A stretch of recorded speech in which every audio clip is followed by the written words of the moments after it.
हिंदू धर्म में प्रदोष व्रत का बड़ा महत्व है। इस दिन शिव जी के साथ माँ पार्वती की पूजा होती है। प्रदोष व्रत की तिथि प्रत्येक माह में 2 बार पड़ती है। देवों के देव महादेव को समर्पित इस शुभ तिथि में उपवास रखने का भी धार्मिक दृष्टि से इस दिन जो भी साधक विधि विधान से महादेव की पूजा करते हैं उनके जीवन में सुख समृद्धि आती है। साथ ही व्यक्ति के सभी पाप धुल जाते हैं। उपवास की अवधि आमतौर पर शाम की पूजा करने और भगवान शिव को भोग लगाने के बाद तोड़ी जाती है। आपको इस वीडियो में बताते हैं मई में पहला प्रदोष का व्रत कब रखा जाएगा, पूजा के लिए शुभ मुहूर्त क्या है, कथा और इस व्रत का क्या महत्व है। वैशाख माह का पहला प्रदोष व्रत कृष्ण पक्ष की त्रयोदशी तिथि को रखा जाएगा, यानी कि मई का पहला प्रदोष व्रत रविवार के दिन 5 मई को पड़ेगा, इसलिए उसे रवि प्रदोष भी कहा जाएगा। ऐसी मान्यता है कि जो जातक इस दिन भक्ति भाव के साथ शिव पार्वती की पूजा करते हैं उनकी सभी मनोकामनाएं पूरी होती हैं। इसके अलावा इस तिथि पर व्रत रखने से संतान रत्न की प्राप्ति होती है। वैदिक पंचांग के अनुसार 5 मई यानी रविवार को शाम 5:41 से वैशाख माह के कृष्ण पक्ष की त्रयोदशी तिथि शुरू हो जाएगी। ये तिथि 6 मई सोमवार को दोपहर 2:40 तक मान्य रहेगी।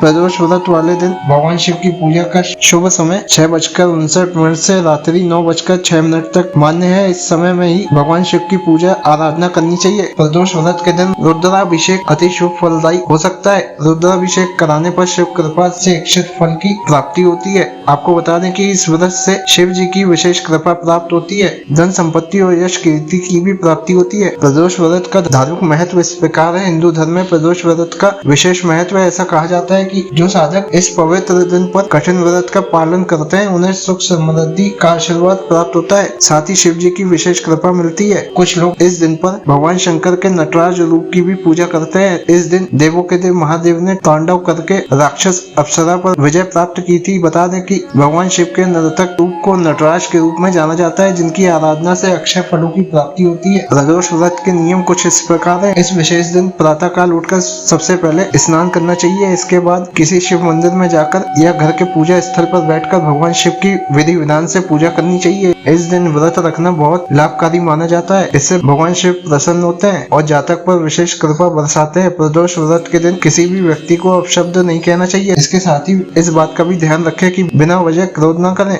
जो व्यक्ति ये व्रत रखते हैं वे इस दिन सिर्फ फलाहार ग्रहण करें। इस दिन किसी भी प्रकार का अन्न न खाएं। प्रदोष व्रत के दिन दान दक्षिणा देने का भी महत्व है। ऐसा करने से व्यक्ति के जीवन में सुख समृद्धि आती है। प्रदोष व्रत की कथा कुछ इस प्रकार है।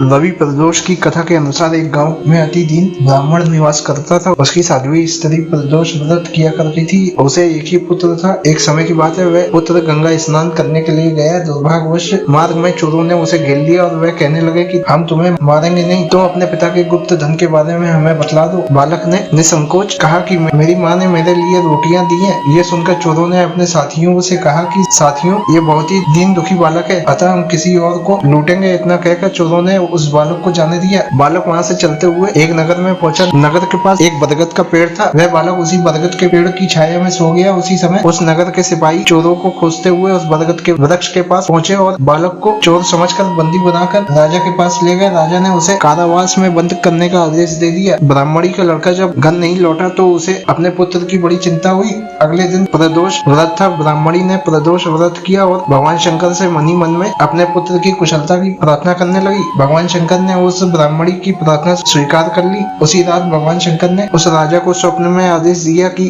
वह बालक चोर नहीं है, उसे प्रातःकाल छोड़ दें, अन्यथा उसका सारा राजपाट वैभव नष्ट हो जाएगा। प्रातःकाल राजा ने शिव जी की आज्ञा अनुसार उस बालक को कारावास से मुक्त कर दिया। बालक ने अपनी सारी कहानी राजा को सुनाई। सारी व्याख्या सुनकर राजा ने अपने सिपाहियों से उस बालक को घर भेजा और उसके माता पिता को राज दरबार में बुलाया। उसके माता पिता बहुत ही भयभीत थे। राजा ने उन्हें भयभीत देखकर कहा कि आप भयभीत ना हो, आपका बालक निर्दोष है। राजा ने ब्राह्मणों को 5 गांव दान में दे दिए जिससे वह सुख पूर्वक अपना जीवन व्यतीत कर सके। भगवान शिव की कृपा से ब्राह्मण परिवार आनंद से रहने लगा। अतः जो मनुष्य रवि प्रदोष व्रत को करता है वह सुख पूर्वक और निरोगी होकर अपना संपूर्ण जीवन व्यतीत करता है तथा उसके जीवन में खुशहाली आती है।